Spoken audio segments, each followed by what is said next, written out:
Hi, water signs. So I got a little bit behind because I just got home today, so I am back and I will go ahead and do y'all a read. I'm going to go ahead and start with Pisces. So Pisces, this will be for you. I'm going to go ahead and use my Rider-Waite Tarot cards as well as my animal deck so that we can get some ideas of what's going on. I am going back to doing passages from the book. This is going to be Science and Health with the Key to the Scriptures by Mary Baker Eddy.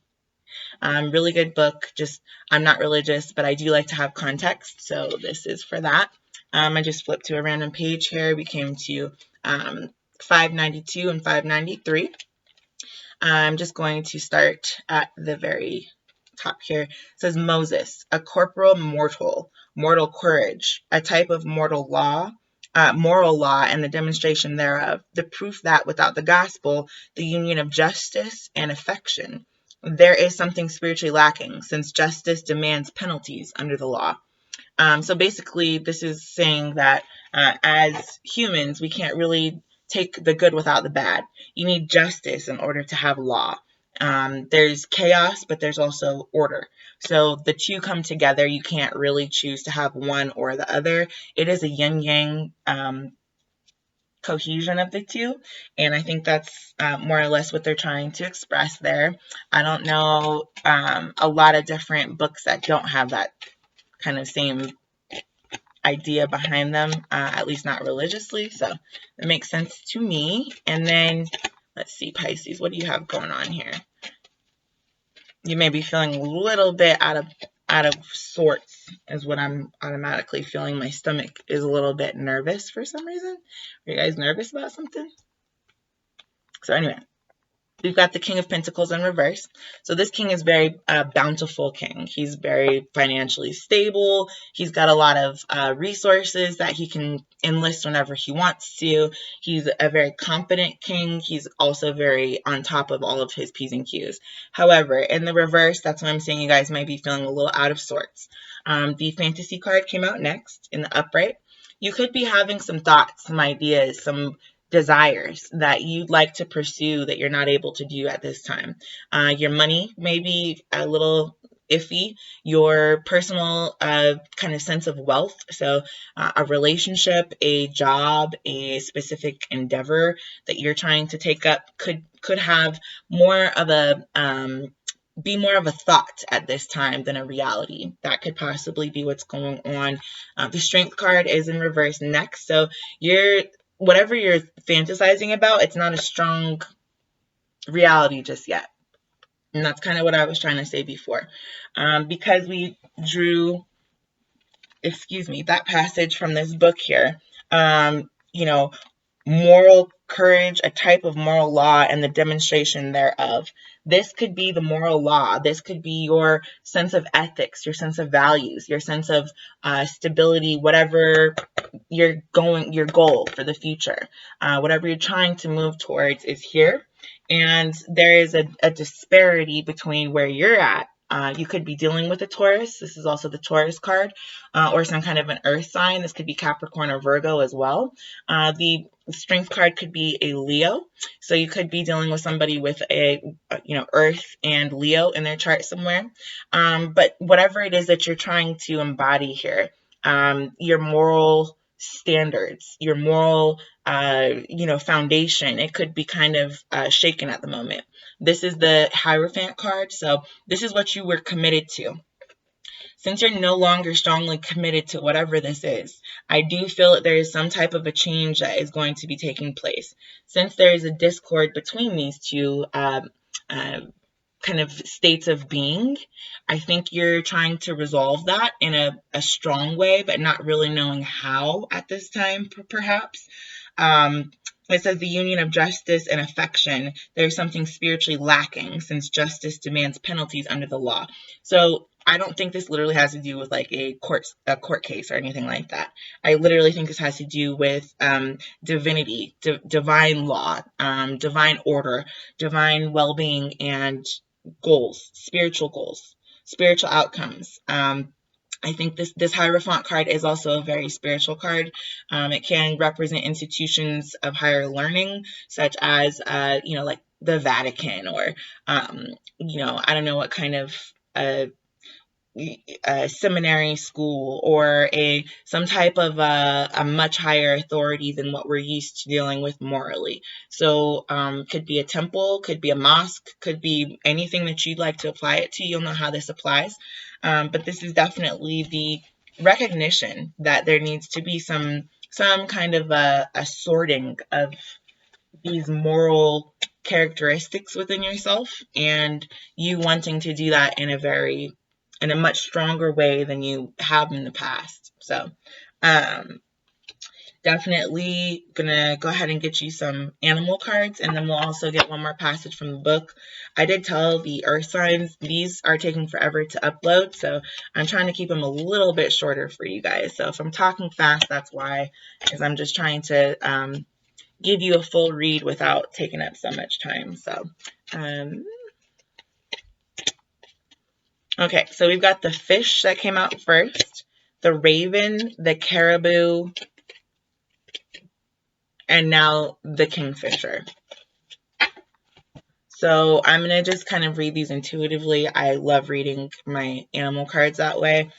So we've got the fish and the raven right off the bat, as well as the caribou and the kingfisher.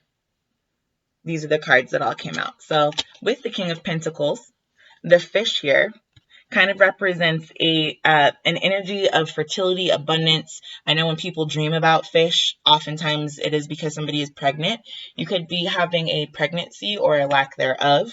You could be wanting to, this could be a new idea that you're pregnant with, It could be a takeoff, or I'm just seeing, how this woman is inside of the fish looking forward. And it is worth noting that she's only moving one direction, which is towards the rest of the read. So since the next card out is the fantasy card, or the dream card, I am largely getting that you may be dreaming of a pregnancy or dreaming of a new endeavor, this new definition of morality that you'd like to embody. Could be what's kind of primarily on your mind at this time. The raven came out with the dream state. So ravens are all about magic, illumination, creation. When you see ravens or hear them, they're raving about something. Like they're really loud. It's like a notification. I'm hearing alarm bells. You may be alarmed by a dream that you had. You may be caught off guard by the amount of not physical sound, but the I'm just seeing somebody sit up out of their sleep almost, or be real cognizant of whatever dream it is that they had. Sometimes you wake up and you remember your entire dream. Sometimes you wake up and you only remember the last couple minutes of it. Sometimes you don't remember at all. In this case, I am seeing, because the moon is so prominent there, and because this picture is also in the round, I feel like you did get a full circle picture. It's, REM sleep goes in cycles. So I am seeing this person as having a cycle of sleep that actually shed light on a secret, perhaps, or on some kind of an alarm. This could be a biological alarm going off for somebody with the fish dream. This could be just kind of a marker in somebody's life about how they'd like to continue, or what it is that they should continue towards. It's definitely I don't want to say a warning, because that makes it sound a little bit dire almost, but this is a dream or a goal that more or less is in communication with the sun, the stars, the moon, etc. So all of these components coming together, you have a full circle picture of where you'd like to go. And I think that you're going to be moving towards that emotionally, since, fishes are in water. I'm just seeing, fish out of water here. That this raven could have picked up the fish, your current dream could have picked up where you left off, You could be kind of, sometimes we've got projects that kind of get put to the side and are not given as much attention as other projects. And that's something that you have to come back around to. That could be also what you're going through. I've got the Strength card in reverse and the Caribou card in the upright. So you see the mantle on this guy?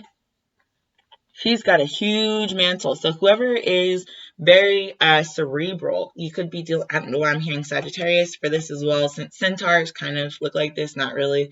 But you could be dealing with a Sagittarius. This is potentially a Leo, like I said before.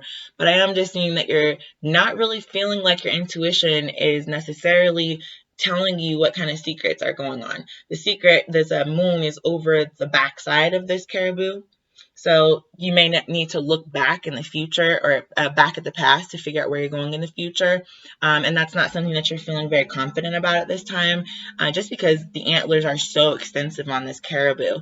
I am also seeing that you may be trying to grab information from a whole bunch of different places and put it together for yourself to make a whole body of work here that would be, I don't know if you guys are hunters, but a caribou or an elk is definitely one of the bigger kills, and people are very proud of themselves once they've, slaughtered an animal of this size for, food sake or whatever. This is definitely, could be a little bit of pride, could be a little bit of ego being expressed here, but whatever is stopping you from strongly being able to identify this secret, I think that's what you're looking for. That's what you're scrambling for or reaching for at this time is information regarding how to go ahead with whatever alarm bells are being sounded in your head, whatever intuition it is that you're having about how to move forward with these kind of intuitive signs that you've been getting. The Hierophant came out with the Kingfisher. The Kingfisher. I don't know if you guys can see that. But the Kingfisher actually does have there's fish going through the sky, and this Kingfisher can just grab one of them. So largely, like I was saying, I think if you keep grabbing for information, if you keep grabbing for knowledge, if you keep grabbing for commitment, you're going to find it. I'm not seeing this moon as being so much hidden as I am seeing it being a point of light that is now able to be projected. All of these fish in the background or, other entities in the background that this Kingfisher could grab, they seem like they're originating from this point of light. And since the Hierophant is obviously sitting there majestically, I'm seeing this as being your guiding light. So you may need to ask for some assistance from a institution, your religious institution, your spiritual vibe tribe, whatever it is that you do to kind of enrich yourself with the knowledge that you need. That would be probably a good move at this time. I am going to go ahead and wrap this up. I kind of got over here, but it says Mother, God, divine and eternal principle, life, truth, and love. New Jerusalem, divine science, the spiritual facts and harmony of the universe, the kingdom of heaven or reign of harmony. So very much so, I think that's what we're trying to say here. You're going for the harmony. You're going for whatever dream, whatever heaven it is that you believe in, nirvana, whether this is, some type of happy place that you got. I'm seeing Happy Gilmore with the golf. I'm just seeing whatever mindset it is that keeps you in a happy state of mind, that will largely help you to find out what needs to be illuminated and move towards in order for this divinity to take place. So that's all I've got for you today. I will be back, Pisces. Good luck, and I'll see you next week. Bye.